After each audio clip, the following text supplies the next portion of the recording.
is the second largest private employer in the country. So this could potentially be huge. Just how remarkable do you think this is?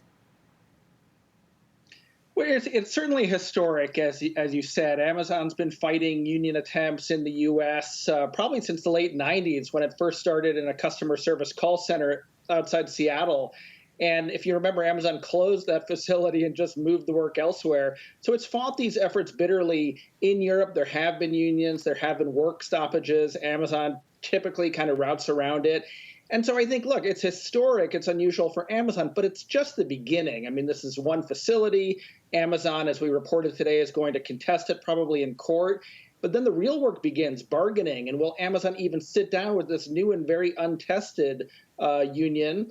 And, and then will it renegotiate things that it does give employees, like a $15 an hour wage? I think this group, led by Chris Smalls, a former Amazon employee, is now going to be very, very much tested.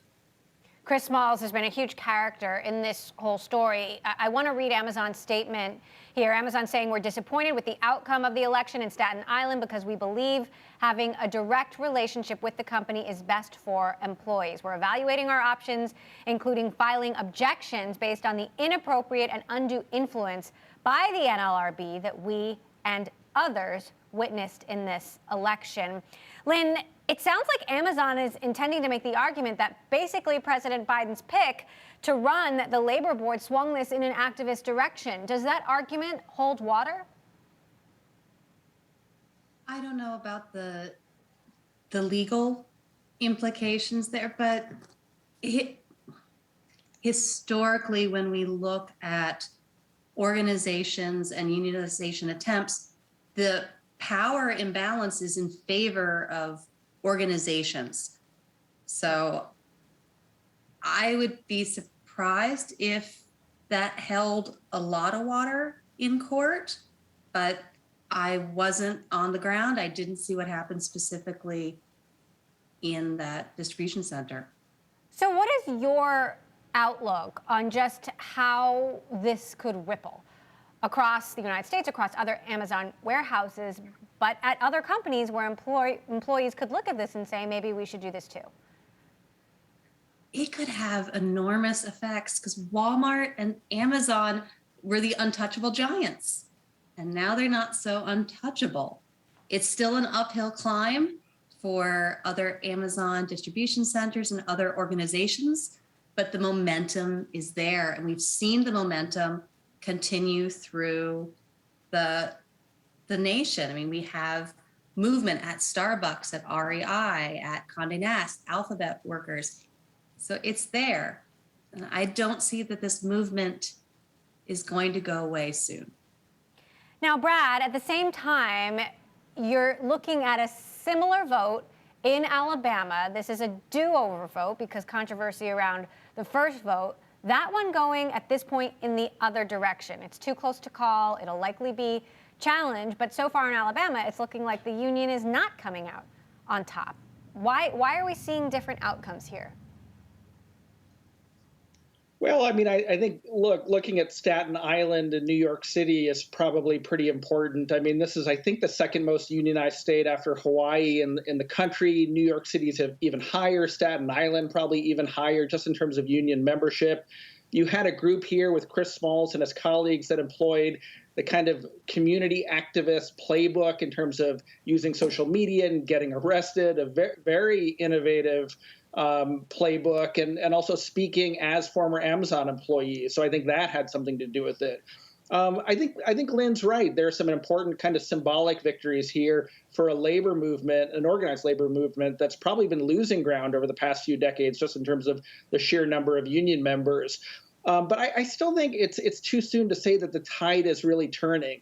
I think Amazon, it has this immune system response to unions in its supply chain, and it fights them tooth and nail. And I think probably workers at other fulfillment centers are going to be watching and waiting to see if Chris Smalls and his colleagues can convert today's important and very symbolic victory into meaningful changes for Amazon workers. We're actually looking at video of Chris Smalls popping a bottle of champagne on the back of this vote. Lynn, Do we need a character like that if other pushes for organized labor in other parts of the country, at other Amazon warehouses, at other companies, is really going to succeed? I think the case of Chris Smalls is particularly interesting because he led that independent union. When we look at the tactics he used in terms of change management, coalition building, he was really smart. Amazon has a particular playbook that they use when it comes to fighting unions, and Chris Smalls' tactics kind of subverted them. It was really clever. It's the next step will be negotiating, which is going to take a lot of effort, a lot of resource allocation. So the transition to that process will be harder, but he seems to be focusing on participation and bringing the workers' involvement in. So if he continues to do that, he could be very successful.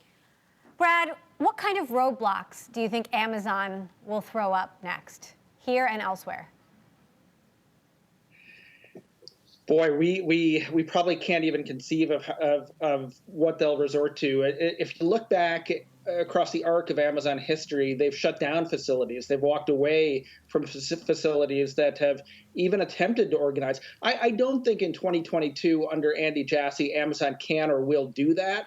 Although, frankly, a couple of years ago, they shut down, as you remember, Emily, the HQ2 project in Long Island City because basically it had become about unions. And Mayor at the time, Bill de Blasio, said, New York City is a union town, Amazon, you're going to have to accept it. And the next day they closed shop. So, but, Jassy's a little bit of a different CEO than Bezos. I don't think they'll do that, but I think they'll fight tooth and nail. I think these legal objections are just the beginning.